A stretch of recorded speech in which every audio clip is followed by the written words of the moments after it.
কাঁঠাল বিচি দিয়ে ভিন্ন স্বাদের ভিন্ন রকম একটি ভর্তা তৈরি করব আজ। প্রথমে আমি কিছু কাঁঠাল বিচি ভেজে নিলাম। কাঁঠাল বিচিগুলো ভালোভাবে ভাজতে হবে। তারপর কিছু চিংড়ি মাছ তেল ছাড়া টেলে নেব। এখন আমি ভাজা কাঁঠাল বিচিগুলোর ছিলকা ছাড়িয়ে নেব। তারপর চিংড়ি মাছগুলো উঠিয়ে নেব। এখন আমি কিছু শুকনো মরিচ আর পেঁয়াজ টেলে নেব।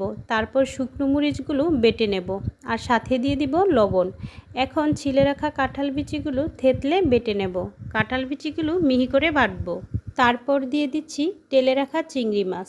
চিংড়ি মাছগুলো বেটে নেব আর চিংড়ি মাছের খোসাগুলো বেছে ফেলে দেব। তারপর দিয়ে দেব পেঁয়াজ। পেঁয়াজগুলো একটু থেতলে বেটে নেব। পেঁয়াজগুলো একটু আস্তে আস্তে রেখে বাটবো।